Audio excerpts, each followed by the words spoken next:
اللہ الرحمن الرحیم۔ عزیز طلباء و طالبات، السلام علیکم۔ آن لائن لیکچر سے میں ہوں محمد احسان الحق۔ عزیز طلباء، آج کا ہمارا لیکچر سال دوم کی حصہ غزل میں سے شاعر ہیں شیخ غلام حمدانی مصحفی۔ آپ کی دوسری غزل پہ ہے۔ یہ دوسری غزل شیخ غلام حمدانی مصحفی کی انتہائی خوبصورت، انتہائی عمدہ موضوعات سے لبریز ہے۔ یہاں پہ شیخ غلام حمدانی مصحفی نے سمندر کو اس کوزے میں، اس غزل میں سمویا ہے۔ تو ابھی ہم پڑھتے ہیں شیخ غلام حمدانی مصحفی کی دوسری غزل۔ عزیز طلباء، شیخ غلام حمدانی مصحفی اپنے اس پہلی غزل کے شعر نمبر 4 میں کہتا ہے، ہمدم جو دیکھتا ہوں تو پہلو میں دل نہیں، ہمدم جو دیکھتا ہوں تو پہلو میں دل نہیں، بیٹھا تھا اس کے پاس میرا دل وہیں رہا۔ شاعر نے اس شعر کے اندر جو مشکل الفاظ استعمال کیے، سب سے پہلے ہم اس کے معانی کی طرف جاتے ہیں۔ ہمدم دوست کو کہتے ہیں، ساتھی کو کہتے ہیں، رفیق کو کہتے ہیں، غم گسار کو کہتے ہیں۔ دوست، ہمدم، اے میرے دوست، جو دیکھتا ہوں، میں دیکھتا ہوں، میں دیکھ رہا ہوں تو پہلو میں دل نہیں۔ میں کہاں دیکھتا ہوں؟ پہلو میں۔ جو دیکھتا ہوں، کہاں دیکھتا ہوں؟ پہلو میں۔ پہلو میں جب میں دیکھتا ہوں دل نہیں، وہاں پہ دل ہی نہیں ہے۔ بیٹھا تھا اس کے پاس، اس اسم اشارہ ہے اور اس سے مراد ہے محبوب۔ بیٹھا تھا اس کے پاس، میں اس کے پاس بیٹھا تھا، میں اپنے محبوب کے پاس بیٹھا تھا، میرا دل وہیں رہا۔ تو میرا دل جو ہے وہ وہیں رہ گیا ہے۔ اب میں پہلو میں دیکھتا ہوں دل نہیں ہے، میرا دل میرے محبوب کے پاس رہ گیا ہے۔ گویا شاعر جو ہے وہ اس شعر میں کہتا ہے، اس کا جو مرکزی خیال ہے اس شعر کا، عاشق کا دل ہمیشہ محبوب کے پاس رہتا ہے۔ تو عزیز طلباء، شاعر نے یہاں پہ انتہائی خوبصورت موضوع جو ہے وہ یہاں پہ باندھا ہے۔ شاعر کا عقیدہ یہ ہے کہ عشق کی پرورش ہوتی ہی محبوب کی بارگاہ میں ہے، اور خوش قسمت ہے وہ انسان جسے محبت کا لطیف جذبہ نصیب ہو اور اس پہ اسے وصال صنم کے لمحات میسر ہیں، اسے ملاقات محبوب کے لمحات میسر آئے، اس کے پاس دیدار محبوب کی خوبصورت گھڑیاں ہوں۔ تو شاعر یہاں پہ کہتا ہے، میں اپنے محبوب کے پاس بیٹھا تھا، تو جب میں محبوب کی بارگاہ سے اٹھ کے اے ہمدم، اے دوست تمہارے ساتھ موجود ہوں، تو میں دیکھتا ہوں کہ میرے پہلو میں میرا دل نہیں ہے۔ یہاں پہ میرے پہلو میں جو کمی ہے وہ یہ ہے کہ میں اپنا دل اپنے محبوب کی بارگاہ میں چھوڑ آیا ہوں۔ تو بیٹا، جو شاعر ہے یہاں پہ اس چیز کا تذکرہ کرتا ہے کہ ایک انسان جو ہے وہ دو چیزوں کا مرکب ہے۔ پہلی چیز تو اس کا جو ہے نا وہ جسم ہے، اور دوسری چیز اس کی روح ہے۔ انسان جسم اور روح سے مل کے بنا ہے۔ پھر جسم میں دو چیزیں انتہائی اہم ہیں۔ جسم کی جو دو چیزیں ہیں ان میں ایک دماغ ہے اور دوسرا اس کا دل ہے۔ یہ جو دل ہے اس میں محبوب ہوتا ہے، اس میں محبوب کی محبت ہوتی ہے، اور جو دماغ ہے اس میں فکر محبوب ہوتی ہے، اس میں محبوب کی سوچ ہوتی ہے۔ جب ایک انسان محبوب کی بارگاہ میں ہوتا ہے، وہ اپنے جسم اور روح کے ساتھ اپنے محبوب سے فیض حاصل کرتا ہے، اور پھر جب جسم کے ساتھ اپنے محبوب کی بارگاہ میں ہے تو دل اور دماغ دونوں میں جو عشق کی پرورش ہے وہ محبوب کی بارگاہ میں ہو رہی ہے۔ گویا شاعر یہ کہنا چاہتا ہے، عشق کی معراج یہ ہے، محب جہاں ہو اور وہیں پہ وہ یاد محبوب کی چادر اوڑھ لے، وہیں پہ وہ اپنے محبوب کی جو محفل ہے نا اس کو سجا لے۔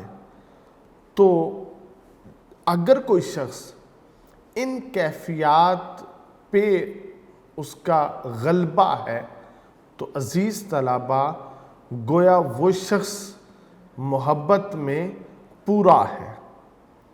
تو شاعر نے یہاں پہ بڑا خوبصورت کہا ہے، گھر میں آیا تو ولے ہوش کہاں، گھر میں آیا تو ولے ہوش کہاں، دل وہاں جاں وہاں دھیان وہاں۔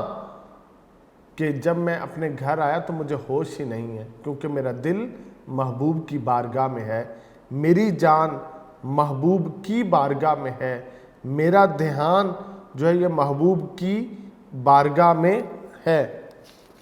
تو عزیز طلبہ، شیخ غلام حمدانی مصحفی نے یہاں پہ اس بات کا تذکرہ کیا ہے کہ انسان جب محبوب سے دور ہوتا ہے تو وہ یاد محبوب میں مستغرق ہوتا ہے، اس کا دل محبوب کی یاد سے لبریز ہوتا ہے، وہ محبوب کی طرح طرح کی جو یادیں ہیں ان کے ساتھ اپنے آپ کو مصروف رکھتا ہے۔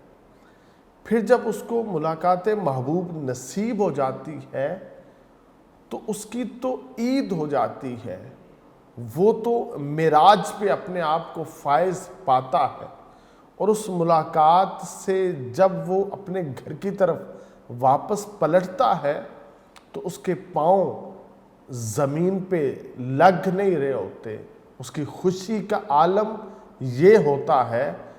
تو پھر وہاں پہ جو اس کا دوست ہے اس کے پاس بیٹھ کے وہ دوبارہ سے یاد محبوب کے تذکرے کرتا ہے، ملاقات محبوب کے وہ تذکرے کرتا ہے، تو اس کا یہ جو وقت ہے یہ ویسے ہی گزر رہا ہوتا ہے جیسے وہ محبوب کے ساتھ ہو تو اس کا وقت گزرتا ہے۔ کیونکہ شاعر کہتا ہے، دل بیتاب جو قابو میں نہیں ہے حسرت، دل بیتاب جو قابو میں نہیں ہے حسرت، نگاہ شوق نے کیا جانیے کیا دیکھا۔ داغ بھی کہتے ہیں، تم وہاں تھے دل وہاں تھا کل، تم وہاں تھے دل وہاں تھا کل، تم یہاں ہو تو دل یہاں ہے آج، جہاں پہ محبوب ہوگا وہیں پہ ایک عاشق کا دل ہوگا۔ تو اس سارے شعر کو میں سمیٹتا ہوں، شاعر کہتا ہے دل انسان کو محبوب کی محفل تک پہنچا دیتا ہے، کبھی کبھی انسان کو اپنی مرضی کے خلاف کوچائے جانا سے نکلنا تو پڑتا ہے، مگر وہ وہاں پر اپنے بدلے اپنا دل چھوڑ آتا ہے، شاید اسی لیے کہ اس کا دل بطور نشانی محبوب کی محفل میں موجود رہے، یا شاید اس لیے کہ محبوب کی محفل میں اس کے دل کی موجودگی سے محبوب کے دل میں اس کی یاد تازہ ہوتی رہے۔ تو شاعر کہتا ہے میں جاتا ہوں دل کو تیرے پاس چھوڑے، میں جاتا ہوں دل کو تیرے پاس چھوڑے، میری یاد تجھ کو دلاتا رہے گا۔ میر صاحب کا بھی شعر ہے، کہتے چھوڑے جاتا ہوں دل کو تیرے پاس، یہ ہمارا نشان ہے پیارے۔ تو عزیز طلبہ، شیخ غلام حمدانی کا جو شعر نمبر 5 ہے، اب ہم اس کی جانب چلتے ہیں۔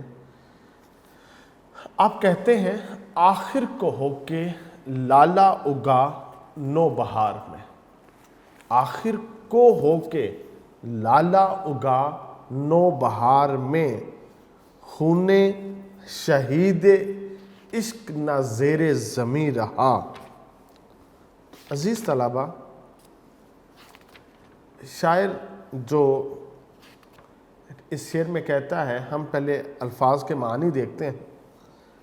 آخر کو، آخر کا معنی ہوتا ہے بیٹا ساری جب تگدو ختم ہو جائے نا اس کے آخر میں، سارا سفر جب ختم ہو جائے نا وہاں پہ، ساری زندگی جب گزر جائے تو آخر میں، آخر کو مدتوں بعد آخر کو ہو کے لالا اگا، لالا کہتے ہیں پھول کو، یہ جو لالا کا پھول ہے یہ بڑی مدتوں کے بعد، بڑی وقت کے بعد، بڑی مشقتوں کے بعد اگا نو بہار میں، نئی بہار میں۔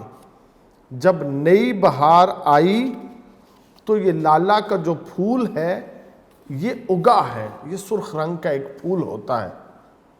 خون شہید عشق، عشق محبت کو کہتے ہیں، شہید عشق جو عشق کا شہید ہے، اس کا خون، ایک عاشق کا خون، میدان عشق میں جس نے اپنی جان قربان کی، اس کا خون نہ زیر زمین رہا، وہ زمین کے نیچے، زیر کہتے ہیں نیچے، زیر زمین، زمین کے نیچے وہ شہید کا خون نہ رہا۔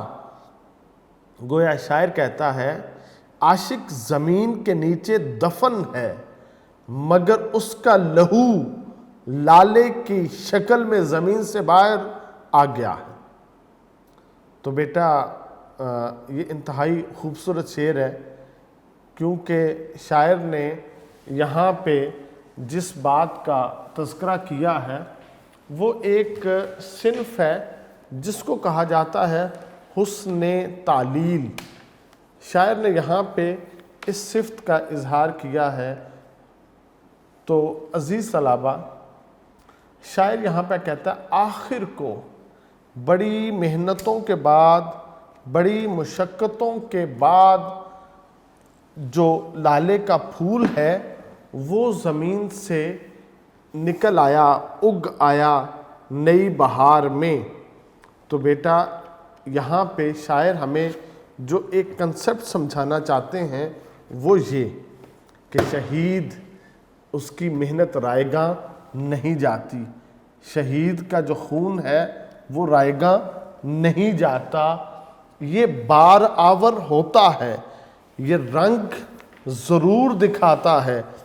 جو شہید ہے اگرچہ اپنی محنتوں کے ساتھ، اگرچہ اپنی مشقتوں کے ساتھ اس دنیا سے، ظاہری دنیا سے وہ پردہ تو کر جاتا ہے، لیکن وہ اپنی اس محنت اور مشقت سے، اپنے جتنے بھی اس کی قوم والے ہیں یہ ان کو نفع دیتا ہے، یہ بتاتا ہے کہ میں نے محنتیں تمہارے لیے کی، میں نے مشقتیں تمہارے لیے کی، میں نے ریاضتیں تمہارے لیے کی، یہاں تک کہ میں نے اپنی زندگی قربان کر دی، تو اب تم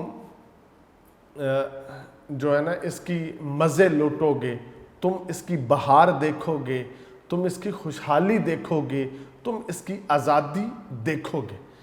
یہاں پہ بیٹا ایک بڑا خوبصورت ایک دقیق اس میں نکتہ یہ ہے، اسلام میں کہا جاتا ہے جو شہید ہے، جو اللہ کے راستے میں شہید ہو گیا ہے، اسے مردہ نہیں کہنا، وہ زندہ ہے، مگر تم اس کی زندگی کا شعور نہیں رکھتے۔ گویا جو ایک شہید عشق ہے جو زمین میں دفن ہے وہ زندہ ہے، اور اس کی زندگی کی علامت بن کے یہ لالے کا پھول زمین سے باہر نمودار ہو چکا ہے، اور تمہیں بتاتا ہے کہ میں زندہ ہوں، میں آج بھی جب میں زندہ تھا تو میں تمہارے لیے پھول اگانے کی کوشش کرتا تھا، اگر آج میں قربان ہو کے اس مٹی کے نیچے دفن ہو چکا ہوں، میں پھر بھی تمہارے لیے پھول اگانے کے لیے کوشش کرتا ہوں، میں تگدو کرتا ہوں۔ تو عزیز طلباء، یہ جو مرتبہ شہادت ہے یہاں پہ ہمیں بتایا گیا ہے کہ اس مرتبے میں انسان کو نصیب کیا کیا ہوتا ہے۔ تو عزیز طلباء، شاعر کہتا ہے گر بازی عشق کی بازی ہے، جو چاہو لگا دو ڈر کیسا۔ گر بازی عشق کی بازی ہے، جو چاہو لگا دو ڈر کیسا، گر جیت گئے تو کیا کہنا، ہارے بھی تو بازی مات نہیں۔ شاعر کہتا ہے کہ اگر کوئی شخص کسی نظریے کی خاطر، کسی مقصد کی خاطر، کسی جذبے کی خاطر اپنی جان جیسی قیمتی چیز کی قربانی دے، وہ رائے گاہ نہیں جاتی۔ جو لوگ اپنی جان کی قربانی دیتے ہیں ظاہراً تو ہماری نظروں سے اوجھل ہو جاتے ہیں، لیکن جس مقصد کی خاطر انہوں نے جان دی تھی وہ مقصد ہمیشہ زندہ رہتا ہے۔ شہید کا خون دراصل خدا کا ایک ایسا شاہپارہ ہے جو زیر زمین دب کر بے نشاں ہو کر نہیں رہتا، اس لیے بہار کی ابتدا میں وہ پھول کا روپ دھارتا ہے، زمین سے باہر نکلتا ہے۔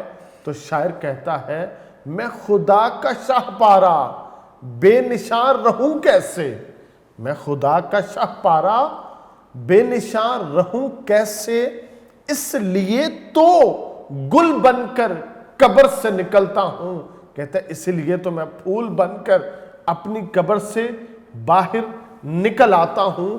گویا یہ جو پھول کو سرخ رنگت نصیب ہے یہ بھی شہید کے خون کا فیض ہے جو اس کو حاصل ہے۔ تو عزیز طلباء، شاعر نے ہمیں یہاں پہ جو ایک سبق دیا ہے وہ یہ ہے ان صلاتی و نسکی و محیایا و مماتی للہ رب العالمین۔ تمہاری جتنی بھی زندگی ہے اگر یہ خدا کو راضی کرنے کے لیے تو تمہارے ہر عمل سے تمہیں خدا کی رضا نصیب ہوگی، یہاں تک کہ جب تم اس دنیا سے رخصت ہو رہے ہوگے تمہاری موت اتنی خوبصورت ہوگی کہ تمہارا خدا تمہارے مرنے کے انداز سے بھی تجھ سے راضی ہو جائے گا۔ مرد خدا کا عمل عشق سے صاحب فروغ، مرد خدا کا عمل عشق سے صاحب فروغ، عشق ہے اصل حیات، موت ہے اس پر حرام۔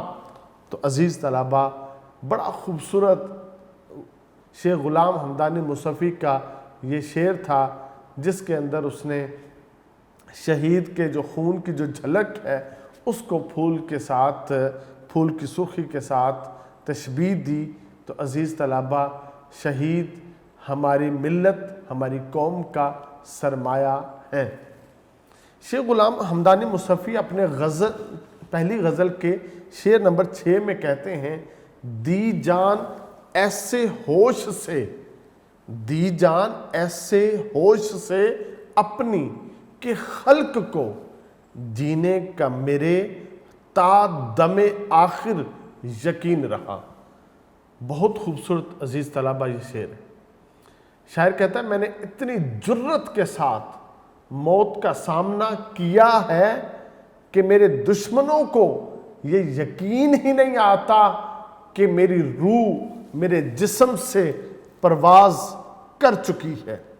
دی جان، مشکل الفاظ کے معنی کرنے لگے ہیں، میں نے جان دے دی ایسے ہوش سے، اپنی ہوش و حواس کے ساتھ، اپنے جوش اور جذبے کے ساتھ، اپنے جاہ و جلال کے ساتھ، اپنی طاقت اور قوت کے ساتھ، اپنی شجاعت اور بہادری کے ساتھ۔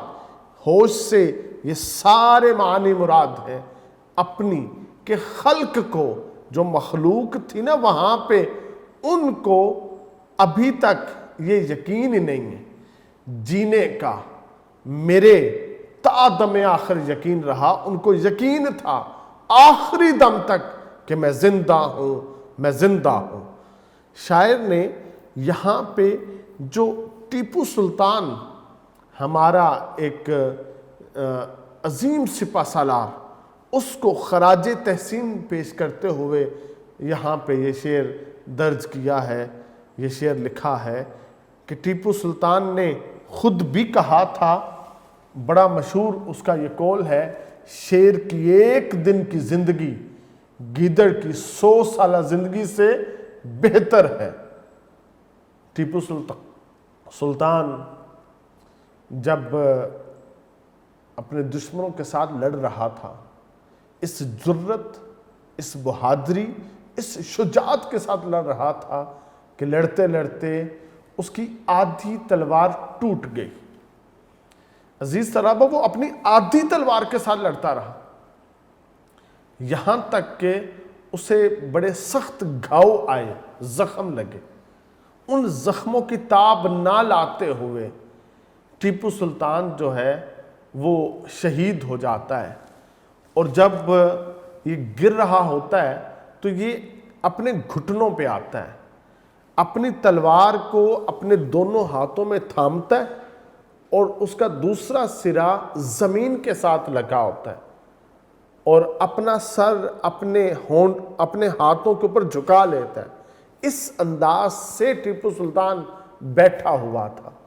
اب جو دشمن ہے وہ اس کی آس پاس ارد گرد چکر کاٹ رہا ہے، ایک دوسرے کو کہتا ہے ذرا چیک کرو سلطان زندہ ہے کہ مر گیا ہے، دوسرا تیسرے کو کہتا تم چیک کرو سلطان زندہ ہے کہ مر چکا ہے، دوسرا تیسرے کو کہتا، تیسرا چوتھے کو کہتا۔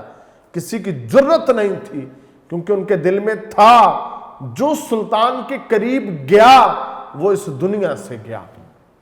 تو اس شعر کے اندر شاعر نے یہ کہا ہے کہ اتنے ہوش و حواس کے ساتھ جان دی کہ کسی کو یقین نہیں ہے کہ وہ اس دنیا سے رخصت ہو چکا ہے۔ جگر مراد آبادی کہتے ہیں، واہر شوق شہادت، واہر شوق شہادت کوئے قاتل کی طرف گنگناتا رقص کرتا جھومتا جاتا ہوں میں۔ بڑا خوبصورت یہ شعر ہے۔ کہتے ہیں شوق شہادت میں اپنے قاتل کی طرف کو جا رہا ہوں، جبکہ میری حالت ہے میں گنگنا رہا ہوں، میں ناچ رہا ہوں، میں جھوم رہا ہوں، اور میں قاتل کی طرف جا رہا ہوں۔ جن لوگوں کے نظریات بڑے ہوتے ہیں، جن لوگوں نے اپنی زندگیاں اپنے نسب العین کے لیے وقف کر رکھی ہوتی ہیں، مقصد، حصول مقصد ان کی زندگی کا لازمہ ہوتا ہے، تو وہ اپنی جان کی بازی لگانے سے کبھی ڈرتے نہیں ہیں، بلکہ وہ ہر وقت اپنے آپ کو میدان جہاد میں رکھتے ہیں۔ تہے شمشیر قاتل اس خوشی سے جان دی میں نے، تہے شمشیر قاتل اس خوشی سے جان دی میں نے، لب دشمن سے بھی نکلی صدا آفریں برسو۔ تو دشمن کی زبان سے بھی یہی صدا نکلی ہے۔ تو عزیز طلبہ، ایک اور بڑا خوبصورت شعر ہے، جس دھج سے کوئی مقتل میں گیا وہ شان سلامت رہتی ہے، یہ جان تو آنی جانی ہے، اس جان کی تو کوئی بات نہیں۔ عزیز طلبہ، شاعر کہتا ہے اگر انسان کو اپنے نسب العین کی صداقت کا یقین ہو، اس پہ اس کا اعتماد ہو کہ یہ درست ہے، تو وہ اپنے نسب العین کو بچاتا ہے، اپنی جان کو قربان کرتا ہے، ہنسی خوشی وہ اس اذیتناک اور تکلیف دہ مرحلے کا سامنا کرتا ہے کہ وہ مسکرا رہا ہوتا ہے، وہ خوشی خوشی اس دنیا سے رخصت ہو رہا ہے۔ موت بھی آئی تو چہرے پر تبسم ہی رہا، موت بھی آئی تو چہرے پر تبسم ہی رہا، ضبط پر ہے کس قدر ہم کو بھی قدرت دیکھیے۔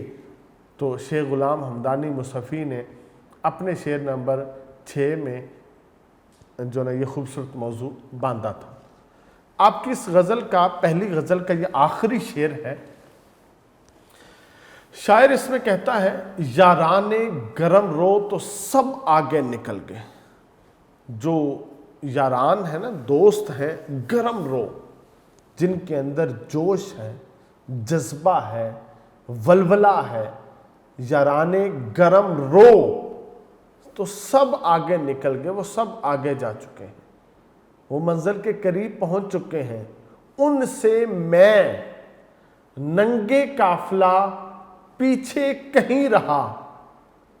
اب جو دوسرے مصرعے کے الفاظ کے معنی، ننگے قافلہ، قافلے کے لیے شرمندگی کا باعث، ننگے قافلہ جو انسلٹ کا باعث ہے، پریشانی کا باعث ہے، جو مصیبت جو ہے نا ان کے لیے بن چکا ہے، تکلیف کا باعث بن چکا ہے، پیچھے کہیں رہا۔ تو شاعر بیٹا کہتا ہے کہ میرے جو دوست ہیں وہ تیز رفتار، تو وہ منزل حاصل کر چکے ہیں، منزل کے قریب ہیں، پہنچ چکے ہیں، لیکن میں دوستوں کے لیے شرمندگی کا باعث ہوں، میں دوستوں سے پیچھے رہ چکا ہوں۔ عزیز طلبہ، شاعر نے یہاں پہ اپنے آپ کو اپنے دوستوں کے ساتھ تقابلی جائزہ لیتے ہوئے یہ شعر کہا، کہتا ہے کہ میں ایسی قوم میں سے ہوں، میں ایسے لوگوں سے ہوں، میں ایسے گروہ سے ہوں، میں دوستوں کے ایسے جھرمٹ سے ہوں کہ میرے سارے دوست وہ کامیاب ہو گئے، وہ منزلوں کو پا گئے، وہ کامرانیوں کو چھو گئے، ایک میں ہوں جو ان سے کافی پیچھے رہ گیا، میں ان کے لیے پریشانی کا باعث تھا، مصیبت کا باعث تھا، شرمندگی کا باعث تھا۔ تو کچھ لوگ بیٹا ایسے ہوتے ہیں جو راستے کی مشکلات اور سفر کی مصیبتوں سے گھبراتے ہیں، وہ سفر سے دستبردار ہوتے ہیں، نتیجہ یہ نکلتا ہے دوست زندگی کی بازی جیت جاتے ہیں اور یہ دوستوں سے بہت پیچھے رہ جاتے ہیں۔ جاگنا تھا ہم کو سو بیدار ہوتے رہ گئے، جاگنا تھا ہم کو سو بیدار ہوتے رہ گئے، کارواں جاتا رہا ہم ہائے سوتے رہ گئے۔ تو شاعر نے یہاں پہ اس بات کا تذکرہ کیا ہے۔ عزیز طلبہ، ہمیں چاہیے کہ ہم اپنی قوم کے ساتھ قدم ملا کے چلیں۔ ہم اپنی قوم کو جو ہے اگر صبح ہوئی ہے تو ہماری صبح ہو جائے، اگر دوپہر ہوئی ہے ہمارے کام جو ہے وہ عروج پہ پہنچ جائے، وہ دوپہر کی طرح بلندیوں کو چھو جائے۔ اگر رات ہو چکی ہے تو ہم اپنے کام کو چھوڑ نہ دیں بلکہ ہم نے کیا کرنی ہے، دن دگنی رات چگنی ترقی حاصل کرنی ہے۔ ہم نے جو وقت ضائع کیا ہے اس کو سمیٹنا ہے، تو اس کے لیے کیا ہے، ہمیں اپنے نصب العین کو سامنے رکھنا ہے، ہم نے اپنے چلنے کی رفتار، کام کرنے کی رفتار کو بڑھانا ہے، اسے تیز کرنا ہے، تاکہ دنیا کو ہماری کمزوری نظر نہ آئے، دنیا کو ہماری ناتوانی نظر نہ آئے، بلکہ انہیں کیا نصیب ہو کہ ہم نے جو محنت کی، جو مشقتیں کی، جو کام کیا ہے، جو نصب العین کو پورا کیا، جو جد و جہد کی، جو کوشش کی، آج اس کی وجہ سے میری قوم بھی عزتیں حاصل کر رہی ہے، اور میرے دوست، میرے حلقہ احباب وہ بھی عزتیں حاصل کر رہے ہیں۔ تو پھر کیفیت یہ بن جاتی ہے، ہوئی جاتی ہے کیوں بے تاب منزل، ہوئی جاتی ہے کیوں بے تاب منزل، مسلسل چل رہا ہوں آ رہا ہوں۔ عزیز طلبہ، قائد اعظم رحمۃ اللہ علیہ سے آپ کی بہن مادر ملت فاطمہ جناح کہا کرتی تھی، بھائی آدھی سے زیادہ رات بیت چکی ہے، سو جاؤ۔ تو آپ کہا کرتے تھے، جب قوم سوتی ہے تو اس کا لیڈر جاگتا ہے، تو جس قوم کے لیڈر جاگ رہے ہوں اس قوم کے اوپر کبھی بھی شرمندگی نہیں آتی، اس قوم کے اوپر کبھی بھی محرومیاں نہیں آتی، وہ کبھی بھی ناکام نہیں ہوتے۔ آتش نے بھی کہا تھا، تھکے جو پاؤں تو چل سر کے بل، نہ ٹھہر آتش، تھکے جو پاؤں تو چل سر کے بل، نہ ٹھہر آتش، گل مراد ہے منزل میں، خار راہ میں ہے۔ تو عزیز طلبہ، راستے میں رکاوٹیں آتی ہیں، ہرڈز آتی ہیں، مشکلات آتی ہیں، کانٹے ضرور پڑے ہوتے ہیں، سفر بڑا مشکل کٹھن ہوتا ہے۔ اگر کسی کو منزل کا پتہ ہو تو وہ پھر اپنی ان تمام تکالیف کو بروئے طاق رکھتا ہے، اور منزل کی جو خوشیاں ہیں ان کو اپنی نگاہوں کے سامنے رکھتا ہے، اور منزل کی طرف بڑھتے چلا جاتا ہے، بڑھتا چلا جاتا ہے، یہاں تک کہ ایک دن وہ منزل پا ہی لیتا ہے۔ فیض نے بھی کہا تھا، مقام فیض کوئی راہ میں جچا ہی نہیں، مقام فیض کوئی راہ میں جچا ہی نہیں، جو کوئے یار سے نکلے تو سوئے دار چلے۔ تو عزیز طلبہ، ہم نے کیا کرنا ہے، ہم نے صبح، دوپہر، شام، ہم نے شب و روز محنت مشقت کرنی ہے۔ اگر پاؤں میں چھالے پڑ گئے ہیں محنت کر کے، پرواہ نہیں کرنی، منزل کی طرف بڑھتے رہنا ہے، تاکہ ہم کامیابیوں سے ہمکنار ہو جائیں۔ تو عزیز طلبہ، یہ شیخ غلام حمدانی مصطفی کی پہلی غزل ہے جو آج اس دوسرے لیکچر میں مکمل ہوئی ہے۔ عزیز طلبہ، اس کو محنت سے یاد کیجئے گا۔ اللہ رب العزت آپ کا حامی و ناصر ہو۔ والسلام۔